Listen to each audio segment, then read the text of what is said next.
Tiene la palabra el senador Mieres. Gracias, presidenta. Ciertamente, compartiendo con lo expresado por el senador Carrera, creo que se realizó un trabajo muy serio, muy intenso y con la mejor buena voluntad de parte de todos. Y yo diría con generosidad en el sentido de tratar de encontrar las mejores soluciones para este proyecto de ley que nace. Yo creo que acá hay que deslindar bien dos debates, señora presidenta, que lamentablemente en la opinión pública se están cruzando. Uno, que es uno de los telones de fondo, es el incremento espeluznante de la inseguridad motivado por una lluvia de delitos que en forma paralela al comienzo de la aplicación del Código de Proceso Penal se instalaron en nuestro país. Los datos a esta altura son brutales, tanto en lo que tiene que ver con los homicidios como con las rapiñas. De tal modo que estamos hablando de un incremento de la rapiña del 50% o más y de un incremento del 40% en los homicidios en el primer semestre de este año. El drama es que algunos de los operadores, particularmente el ministro del Interior mismo, no ha tenido mejor ocurrencia que trasladar la responsabilidad del brutal fracaso de la política de seguridad del Gobierno a la vigencia del Código de Proceso Penal. Por eso yo lo meto en esta discusión, porque el propio ministro del Interior ha pretendido lavar culpas o responsabilidades políticas asumiendo que los problemas que están vinculados con esta brutal y atronadora catarata de delitos están relacionados con el Código de Proceso Penal. No es así. En absoluto lo es así y son dos debates totalmente diferentes. Y me parece muy importante decirlo porque si no entramos en una discusión equivocada en donde en definitiva la culpa termina siendo la aprobación de un Código de Proceso Penal que los datos contradicen con total contundencia. En primer lugar, porque el aumento de los delitos, si uno mira las estadísticas del propio Ministerio del Interior, comienzan a producirse antes de que esté en vigencia el Código de Proceso Penal. Ya en septiembre y en octubre del año pasado, la tendencia que el Ministerio del Interior proclamaba como ineluctable y que no iba a revertir, irreversible, sin embargo empezó a cambiar antes de la vigencia del Código de Proceso Penal. En segundo lugar, porque el Código de Proceso Penal es eso, es un código de procedimiento de los hechos delictivos, es decir, cómo se tratan por parte de los actores del proceso los delitos que ocurren, pero no es un productor de delitos. Y el señor ministro, cuando fue convocado a la Comisión de Constitución, pretendió explicar que el hecho de la ausencia de prisión preventiva era lo que determinaba el incremento delictivo. Y nosotros le preguntamos, ¿pero usted tiene datos de que son las personas que no son privadas de libertad por el nuevo código las que delinquen, las que incrementan? Y me dijo que no lo podía decir porque no tenía elementos. Pero entonces no puede atribuirse semejante relación causal sin tener datos, porque es sencillo tener datos, ¿no?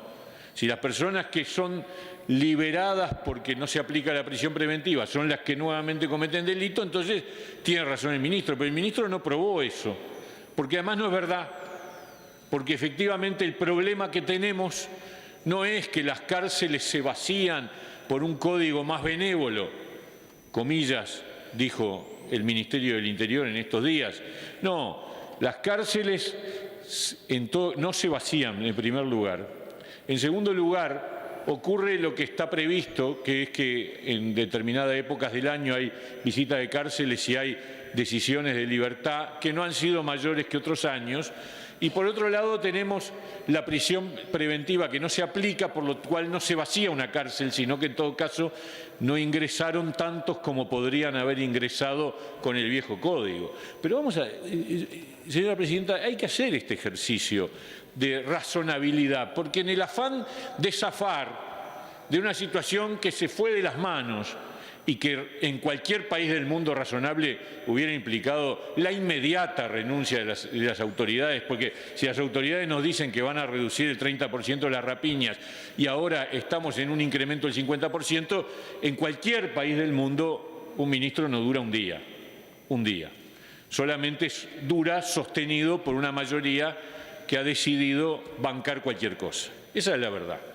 Porque lo cierto es que la estrategia es la estrategia de seguridad la responsable del incremento delictivo y no el Código de Proceso Penal al que, ya que estamos, viene bien pasarle la factura de una manera absolutamente irracional y falto de fundamentos y de evidencias empíricas que lo sostengan.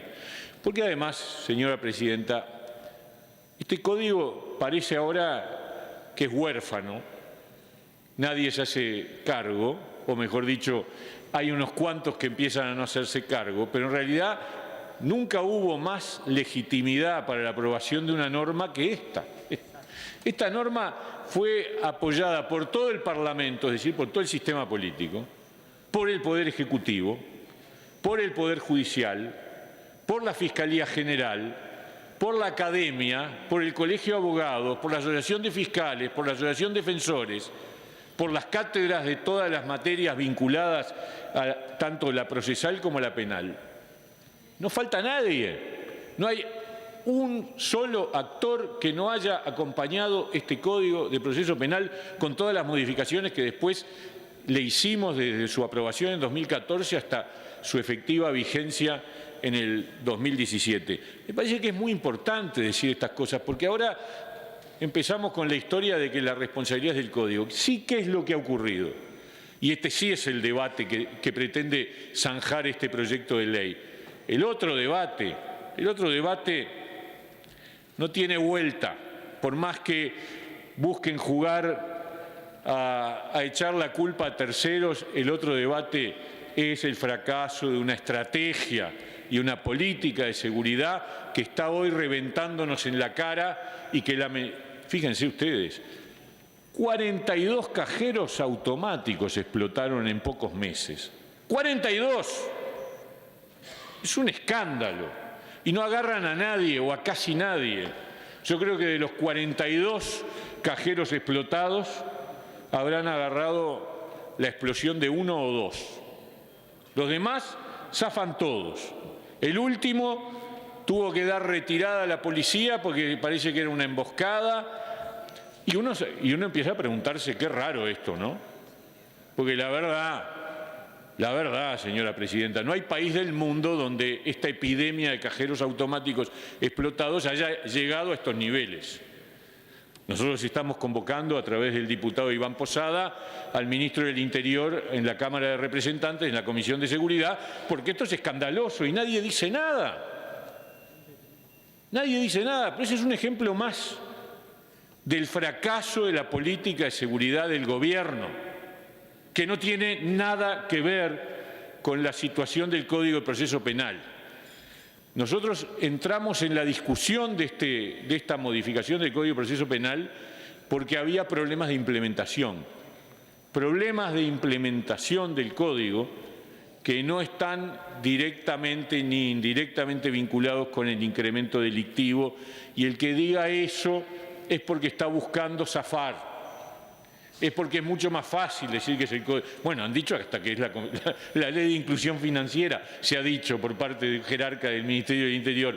La ley de inclusión financiera sacó plata de la calle y entonces, por eso el delincuente ahora, para juntar la misma plata que antes juntaba con un solo robo, ahora tiene que hacer varios. Es una cosa, parece que fuéramos todos tarados o que se nos toma por tarados, porque la verdad es un razonamiento que no admite la más mínima sostenibilidad.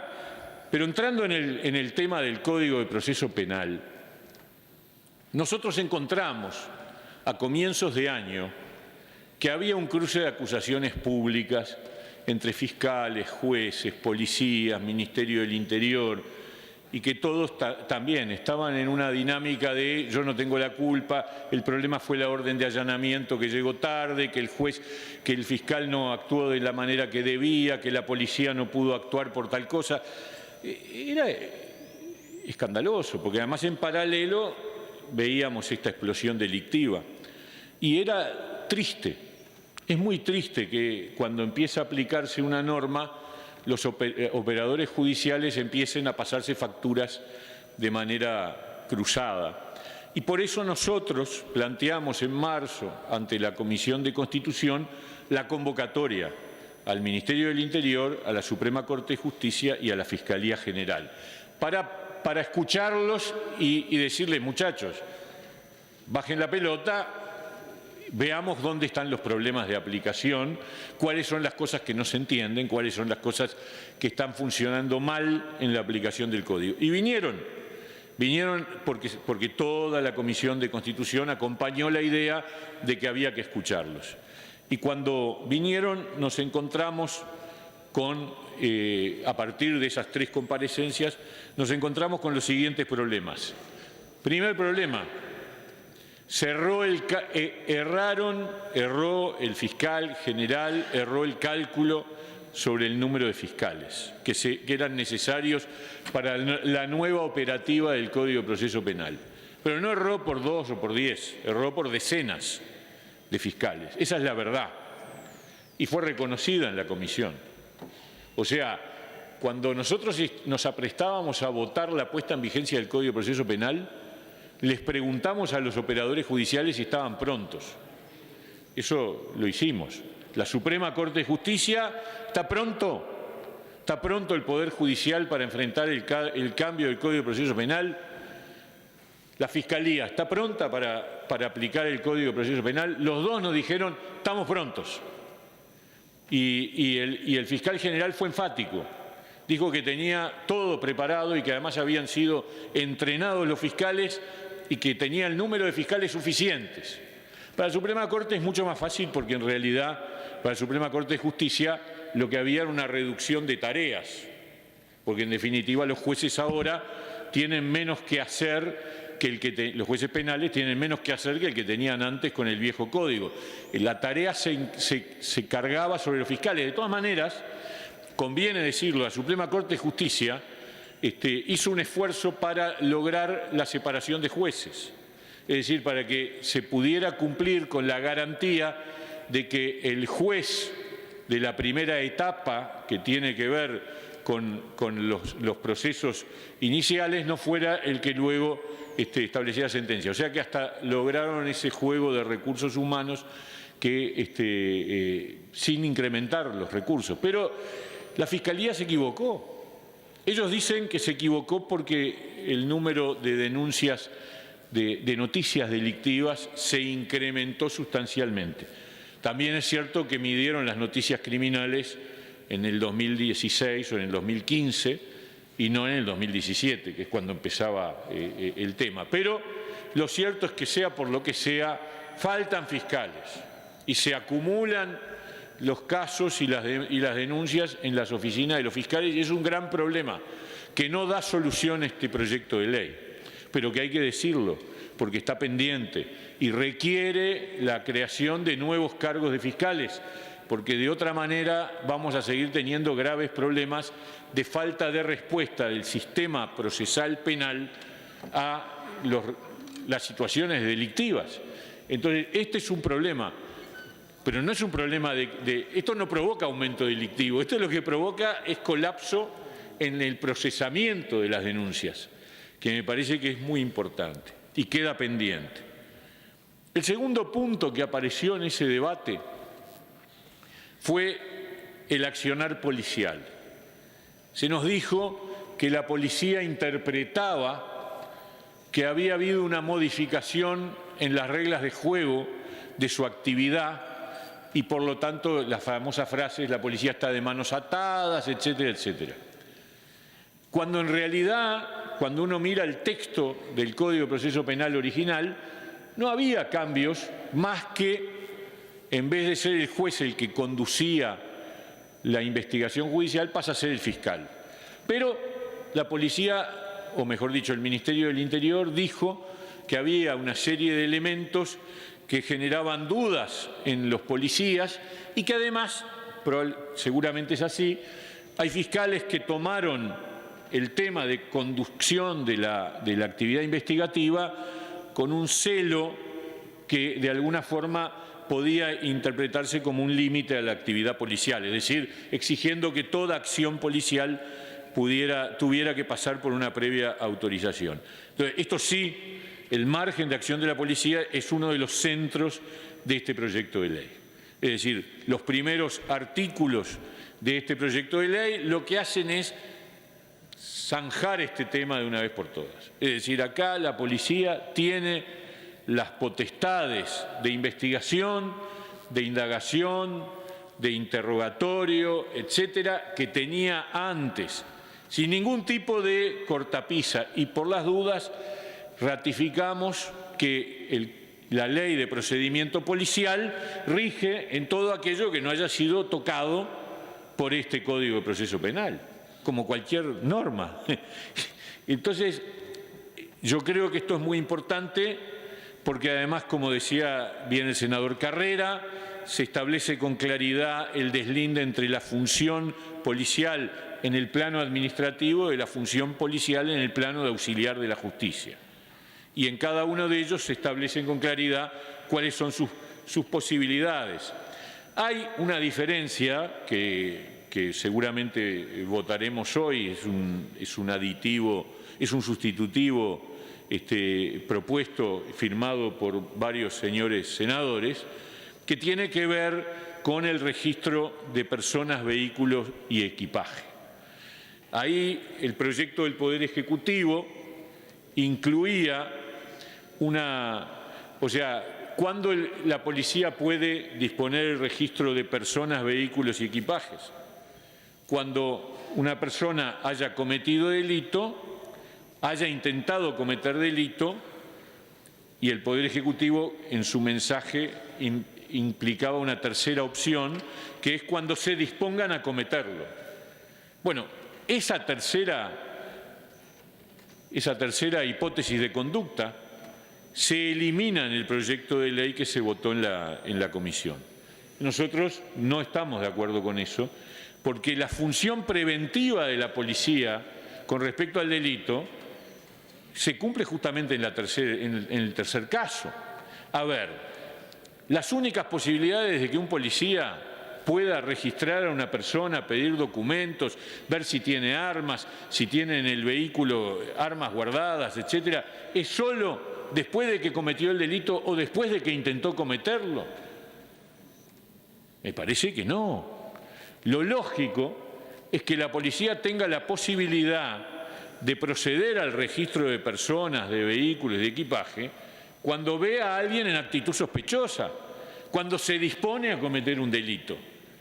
Y esto es clave, es muy importante, y lamentablemente en el proyecto de ley que finalmente se aprobó en la comisión fue eliminado. Nosotros vamos a promover y vamos a votar un sustitutivo en el sentido de que el disponerse a cometer un delito sea también una causal de registro. De registro, no es de detención, es de chequear si esa persona que está merodeando en una zona que tiene una actitud sospechosa, que la policía pueda controlar si esa persona puede eventualmente ser un peligro, un riesgo.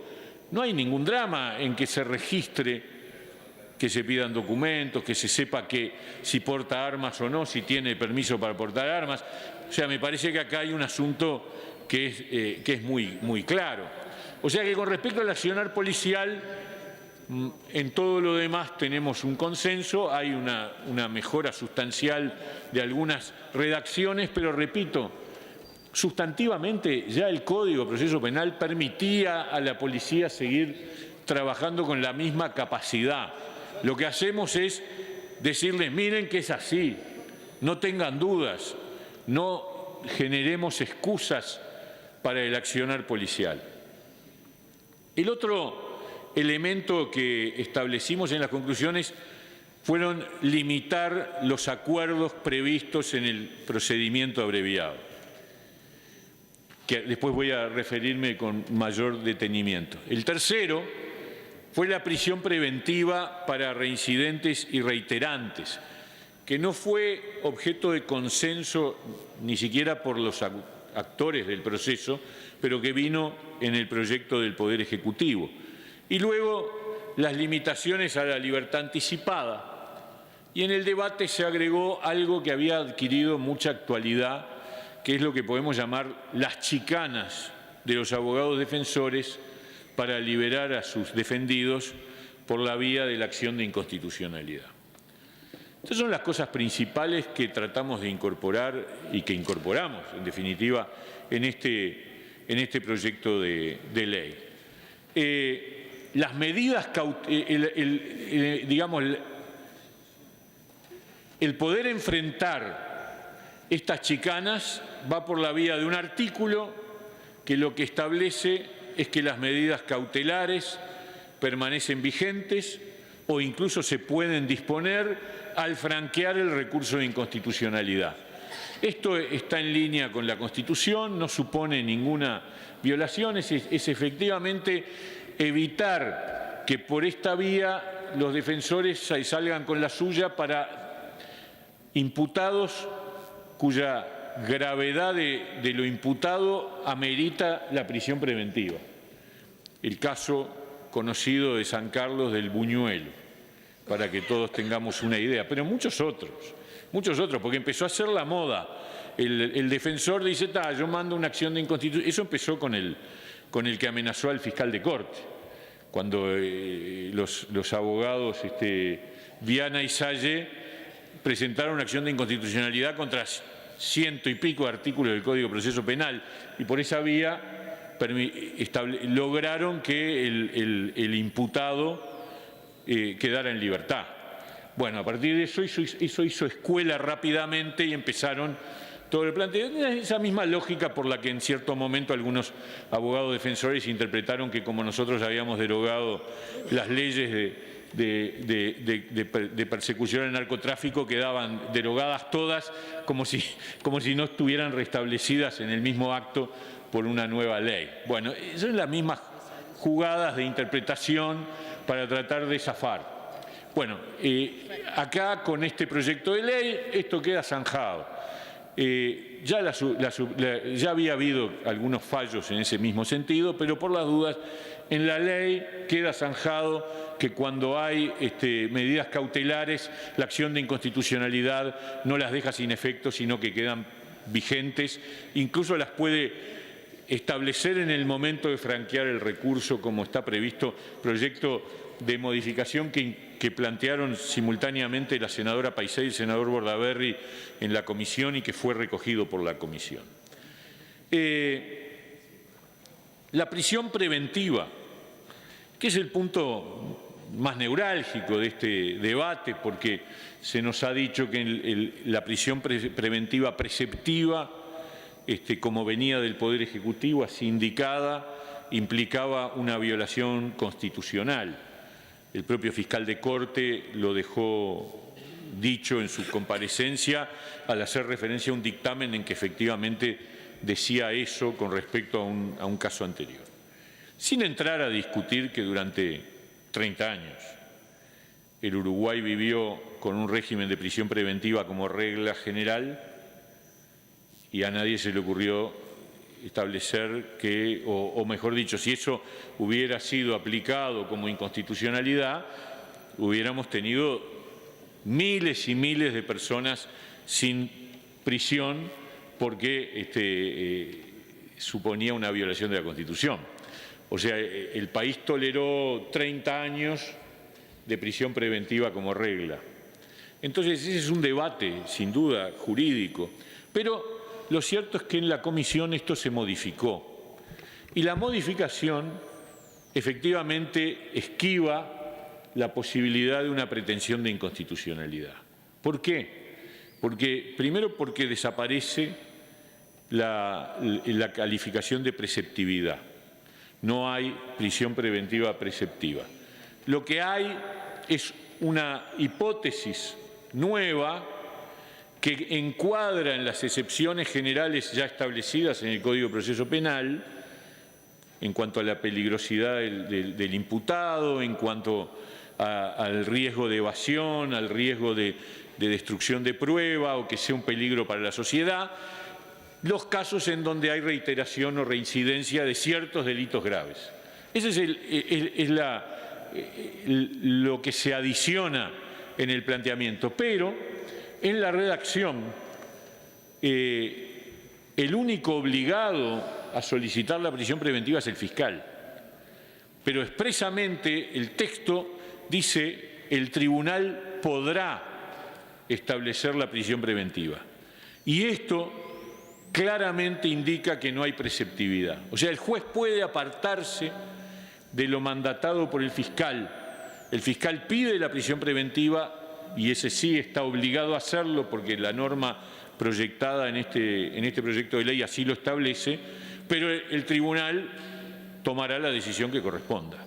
Y de ese modo, por un lado, hay una indicación clara de la ley en el sentido de la aplicación de la prisión preventiva, pero a la vez hay un cuidado de no violar la independencia del tribunal, es decir, del juez, para determinar si lo aplica o no. Nadie puede dudar de que hay presión legislativa sobre una decisión de este tipo, pero no hay preceptividad jurídica, que es lo que podría encuadrar el reclamo de inconstitucionalidad, que también es discutible. Pero me parece que el resultado es el 224, numeral 1, dice el tribunal podrá. Y esto es lo que en definitiva vale.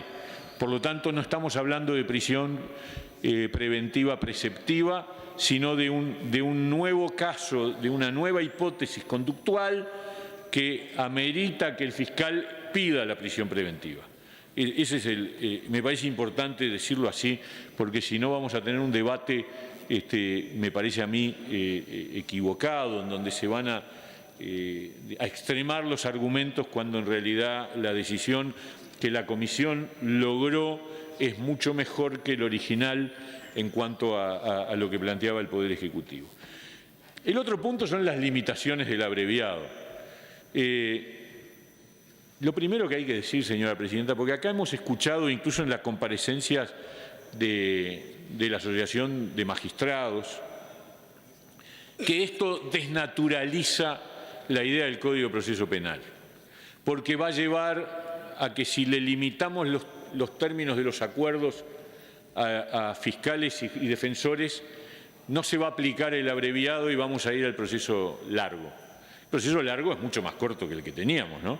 Es de unos meses. O sea, la sentencia se llega en pocos meses. Pero yo quiero decir una cosa, señora presidenta.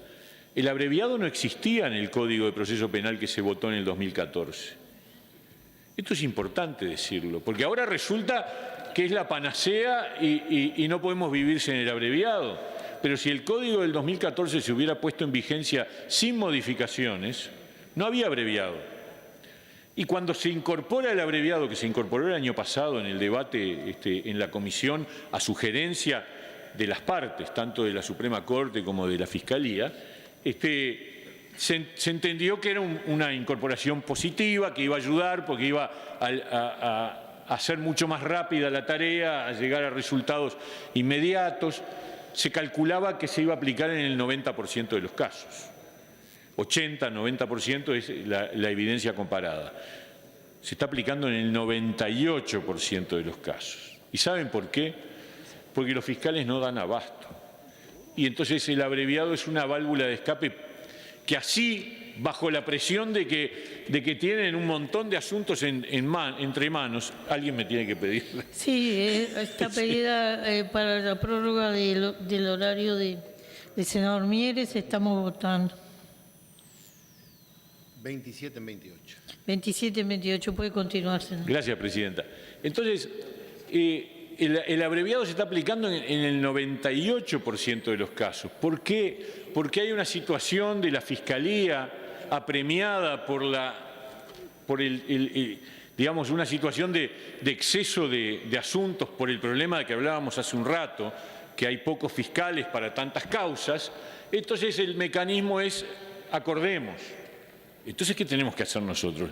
Establecer los límites de los acuerdos, porque el riesgo que hay es que eso es una presión a favor del defensor y los resultados de los acuerdos pueden terminar, no digo que sea así, pero pueden terminar como algún caso que ha circulado en la prensa y que escandaliza a la gente. Entonces, ¿cuáles son los dos límites que vamos a votar hoy? Por un lado, el tema de que para ciertos delitos graves el acuerdo no pueda establecer una pena por debajo de la mínima prevista para el tipo penal correspondiente, parece de toda lógica. Es decir, yo puedo negociar la pena, que es lo que aparece, que uno ve en las películas norteamericanas, ¿no es cierto? Negociación entre fiscal y abogado defensor, y uno pide tanto, el otro cuánto, el imputado asume el delito y entonces negocian y asunto arreglado. Pero no puedes acordar por debajo del mínimo del tipo penal, porque entonces no se acuerda ni siquiera la pena mínima. Para delitos graves estamos hablando. Bueno, por lo tanto, lo que se establece acá es un límite mínimo. Y el otro tiene que ver con la libertad anticipada. Es decir, lo que se acuerda y se cumple todo. Porque si no, licuamos totalmente la pena. Por un lado, no hay un mínimo y por otro lado, además, hay libertad anticipada. Resultado, es un negocio redondo para el imputado. Bueno, yo tengo que, desde la ley, desde el Poder Legislativo, decirle al fiscal, usted puede pactar, sí, claro, pero no puede salirse de ciertos márgenes. Y esos márgenes son que para delitos graves lo que se pacta como pena de prisión no tiene descuento, es completo. Y eso está dicho implícitamente, esta es la segunda modificación que firmamos con otros señores legisladores a iniciativa del senador Bordaberry, que es que diga expresamente que no se aplicará en estos casos el beneficio de la libertad anticipada. Porque es obvio, si no el abreviado que hoy es el 98%, además va a generarnos una benignidad en la aplicación del código muy preocupante. Entonces, estos son márgenes que establecen, algunos han dicho, bueno, pero entonces no hay ningún incentivo para el defensor para ir al abreviado. Y entonces lo que va a pedir es el juicio largo. Bueno, y sí, y que sea así. Al fin y al cabo, repito, si hubiéramos puesto en vigencia el código del 2014, no había abreviado. Y a nadie se le había ocurrido que era tan vital. Y ahora resulta que si se toca el abreviado y se le marcan límites, se desnaturaliza el nuevo código. No, perdónenme, pero no es así y nos parece que es de toda lógica que marquemos límites a la negociación. Eso es lo que la ley puede hacer y esto sí que no tiene nada que ver ni con inconstitucionalidades ni con ninguna otra cuestión. Simplemente es un debate sobre política legislativa y la política legislativa la define el Poder Legislativo. Y me parece que ese es el sentido de esta cuestión. Finalmente, nosotros hemos incluido, es una propuesta nuestra, algo que no estaba en el abreviado, pero que está en el proceso extenso, que es el oír a la víctima, que nos parece que es parte de los grandes aportes del nuevo Código de Proceso Penal, que la víctima tiene un papel en el proceso penal y justamente cuando se incorporó el abreviado el año pasado, no se incluyó una disposición que establezca que el juez, antes de dictar sentencia, a partir de la sentencia que homologa el acuerdo entre las partes, tiene que escuchar a la víctima. Si la víctima está en el proceso. Si la víctima no está en el proceso, tendrá que notificar el resultado de la sentencia por un plazo de 10 días. Ese es el agregado que se está haciendo y me parece que es de todo. Eso va en línea con la filosofía del Código en general.